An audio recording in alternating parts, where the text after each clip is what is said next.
What's up guys, Justin here. So today on the channel I want to talk about using third-party apps in order to make a little extra money on the side, or full-time if you do it like I do. So the 4 food delivery apps I want to talk about today are GrubHub, DoorDash, Postmates, and EatStreet. I know there's more food delivery apps out there, Uber Eats being one of the big ones, but I only want to talk about the 4 I actually know. Because there have been a couple other ones I've done that aren't even around anymore. So obviously I'm not going to talk about those. So what am I going to do here? I'm going to talk about the pros and cons of each one. So as I said, these jobs are amazing as far as extra income. I've actually been doing them full time for about 4 years now. But yeah, I want to talk about the pros and cons of each one. And what you should, or like should you do them? Which one should you do? Alright, so we'll start with GrubHub. So GrubHub is actually my full-time. So GrubHub is pretty decent money. I'd say with about, now this is also, I want to mention that this is subject to the Richmond, Virginia area. So your area might be different. But anyway, with about 40 hours worth of work, I can make between about $500-$600 a week.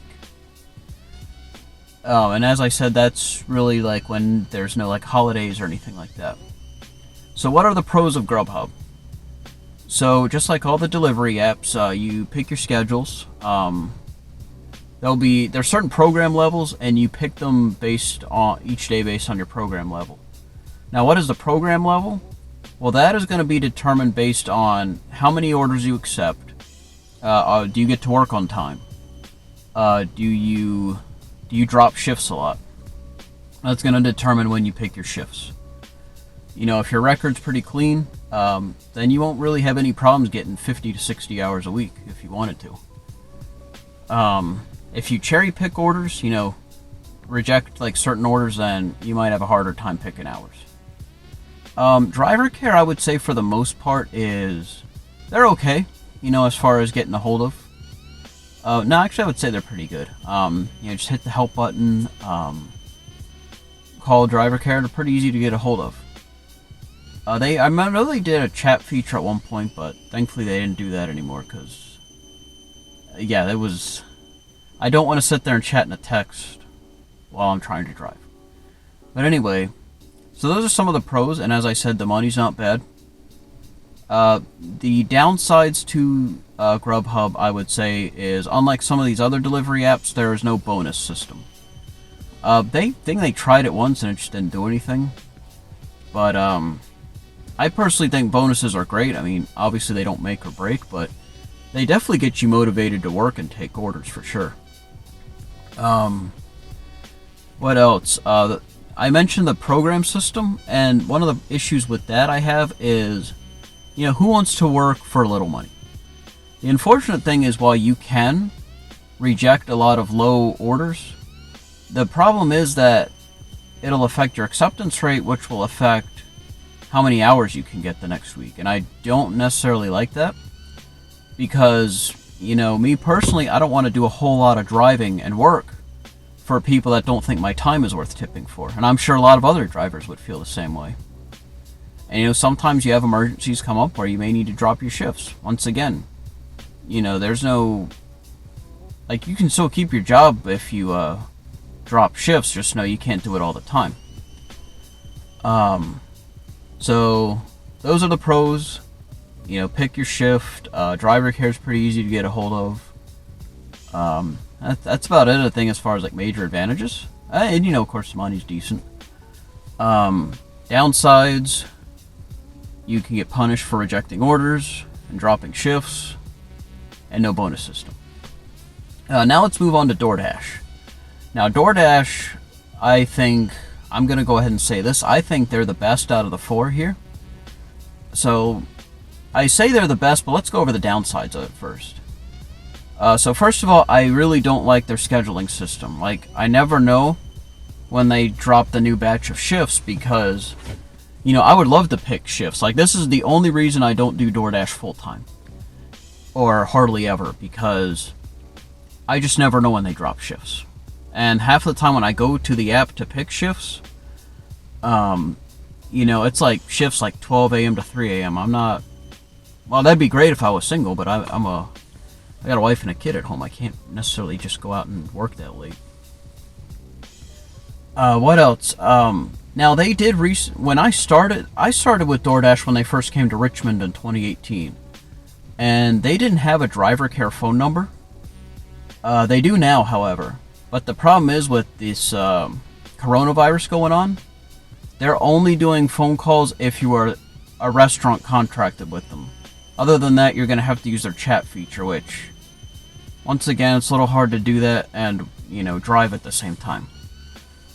But, I mean, it's a small price to pay, I guess. What are their positives? They do have a bonus system. So, sometimes when it's really busy, what they'll do is they'll give you an ability where you can actually make a certain extra dollar amount depending on the orders. Like, for example, the other night I saw they were doing, in a certain district, you could make $3.50 per order. So let's say even if your customer didn't tip, which would have been like $3, that's like the lowest you can get, $3, that would have been $6.50, just added on. Now, of course, if your customer did tip, that could have been really good money. So I like their bonus system.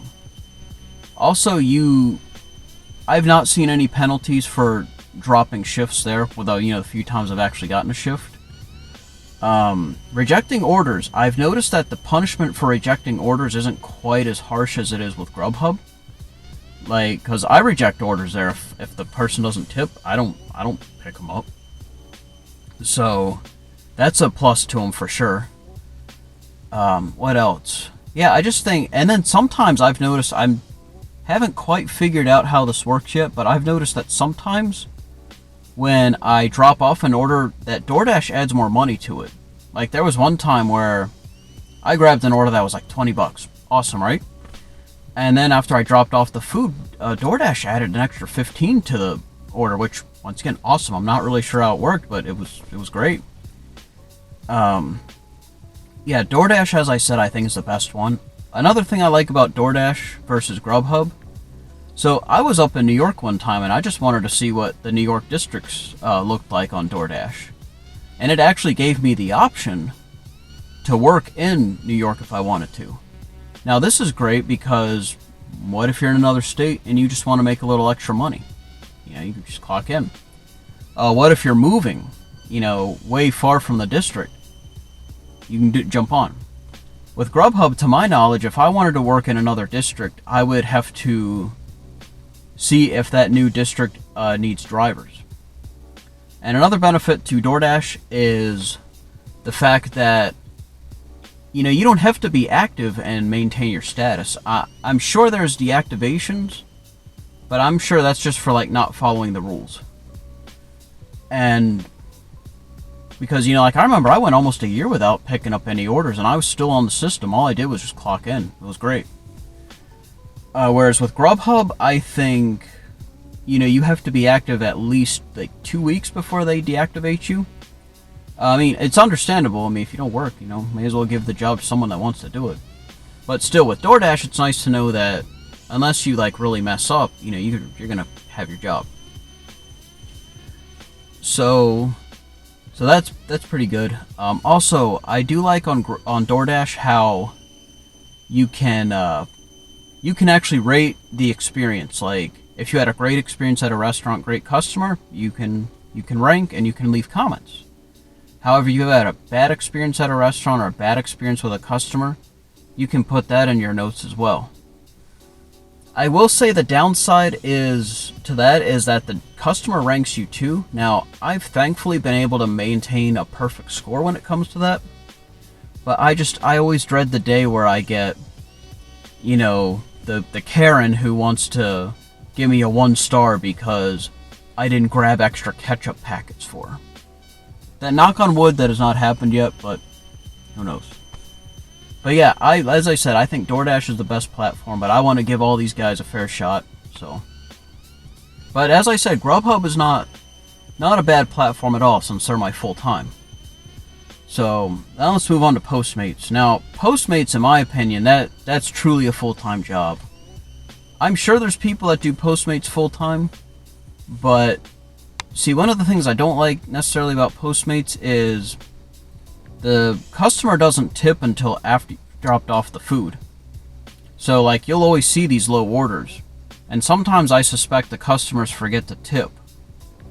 Because there have been times where like I've done like 4 orders and then I had like $16 like total for those 4 orders. So I'm not necessarily a fan of that aspect. However, what I do like about Postmates is it's kind of like Uber in the sense where you don't necessarily make a schedule, you just jump on whenever you want. And you can also pause the orders, which that pausing the orders is also a benefit with DoorDash as well. Because, you know, if you're too busy, you need to pause it, or let's say it's getting close to time to go home, just pause the order so you don't get another one at the last minute. But yeah, with Postmates, you can pause the order, like, you know, so then they'll clock you out, like, after you drop off that order, but, you know, you can always jump right back on. So Postmates is okay. As I said, it's not a whole lot of money. Like, to me, I would definitely recommend that if you really are just looking for something part-time on the side. Yeah, that's about it. Also, I wasn't too big a fan. I had to use their system one time, like their driver care support system. And from what they did it with me, it was kind of like a Skype call, which kind of like with the texting and driving thing. I don't know why you'd want to be on a Skype call and drive at the same time, but there you go. But as I said, Postmates isn't bad either. I just recommend it for part-time. And now let's move on to the last one, which is EatStreet. So EatStreet's pretty good. I'd say I do them the second most out of all the delivery platforms. Now, one thing that really makes EatStreet different is the fact that you're considered, even though you make your hours with that one, like you give them your availability and then your area leader gives you a schedule based on, you know, whatever they feel is fit for you, based on what your availability is. Now, you are considered an employee, so what happens is, unlike the other platforms, they will take taxes out of your check. Now, I don't think that's necessarily a bad thing.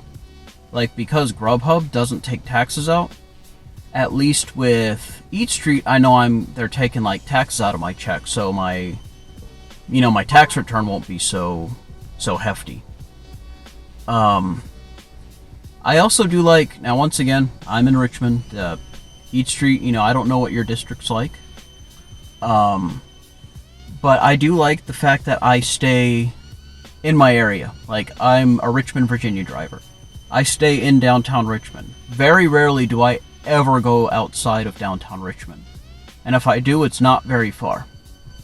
And that's really nice, because even when I'm outside of Richmond, I just end up coming right back. So that's definitely a plus. I also like that, you know, driver care or dispatch is pretty easy to get a hold of. It is through text, but, you know, they're pretty quick most of the time. And pretty helpful as well. The area leaders, I've had 2 different area leaders. They've both been great. Very easy to get a hold of. But yeah, EatStreet's not bad. As I said, I mean, I like to have 2 delivery platforms at least, just in case one I don't get enough hours with, or something happened to it. Then at least I know I'm still secure. So I guess if I was ranked them from lowest to highest, I would say Postmates, EatStreet, GrubHub, DoorDash being the best. I hope you found this video helpful. I'd like to do another video talking about how to do, since I said a lot of the other ones don't take out taxes, I'd like to go over how to do that. But yeah, this is a great way to, you know, build up some extra money, you know, to save, pay off debts, or just do the things you like to do. So anyway, guys, hope you enjoyed the video. Hope you learned something, and I'll catch you guys later.